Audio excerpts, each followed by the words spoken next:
A veteran of the War of 1812, known for his gruff manner and quick temper, William Brown had just turned 37 when he married his first wife, Rosanna, in 1817. 11 years later, the couple settled in Huntingdon County, Pennsylvania, purchasing a 126-acre farm on the east slope of Jack's Mountain. By then, they were the parents of 2 girls and 4 boys, the whole family sharing a crude one-story log house built by Brown.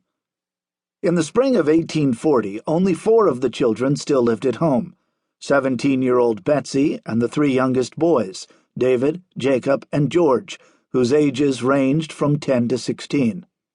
Their big brother, 21-year-old John, after years of increasingly violent quarrels with his father, had moved 4 miles away to Shirleysburg, where he worked for a farmer named Samuel Carruthers.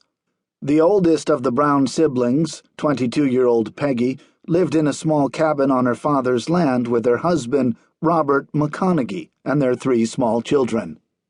Apart from his age, 31 at the time he perpetrated what his contemporaries called the most awful atrocity in the annals of crime, little information has come down to us about Robert McConaughey.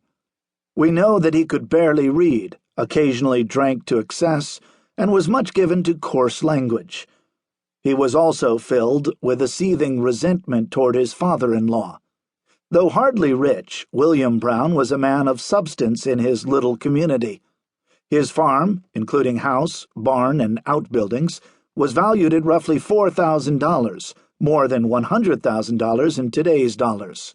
McConaughey not only coveted his father-in-law's property, but felt entitled to it.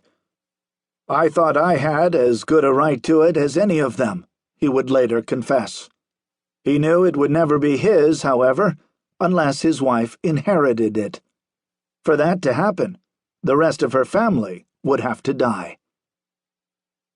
By the middle of May 1840, McConaughey had concocted a plan to wipe out his wife's entire family at a single awful stroke.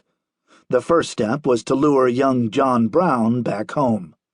Among the Browns' livestock was a handsome year-old colt. From the time it was foaled, John had been eager to own it. Owing to the bad blood between them, however, his father had refused to sell it to him. Late Friday afternoon, May 29th, John was out plowing corn for his employer, Samuel Carruthers, when his brother-in-law suddenly appeared. To the young man's surprise, McConaughey announced that he had been sent there with a message from John's father. The old man had decided to let John have the colt for $15.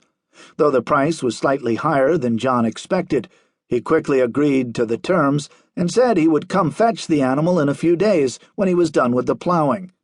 McConaughey persuaded him, however, that he had better get there sooner, before the old man had a change of heart. John promised he would come the next day. By the 4th decade of the 19th century, there were more than 100 iron furnaces operating throughout Pennsylvania. One of these was the Matilda Furnace, located in Mount Union, about 10 miles from William Brown's farm. To supplement his income, Brown worked regularly at the furnace, often remaining in Mount Union for days at a stretch. Early in the afternoon of Saturday, May 30th, having been away from his farm nearly a week, he packed his few belongings and started for home by foot. He took his time, stopping along the way to shoot the breeze with some acquaintances. It was close to 5 p.m. when he approached his farm. As he crossed the boundary line separating his land from his nearest neighbor's, he heard his dog bark and howl. The dog kept up the noise as Brown continued toward the house. "I was surprised to hear it," he later testified. He got another surprise when he stepped onto the log stoop and reached to open the front door. The handle was missing. Puzzled, he turned to look around.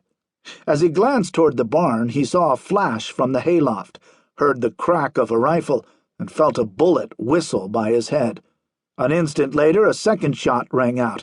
This time, the bullet grazed his jaw and sheared off part of his ear. Leaping from the stoop, Brown ran toward the barn. As he did, a bare-headed man in dark clothes jumped down from the hayloft and bolted for the woods.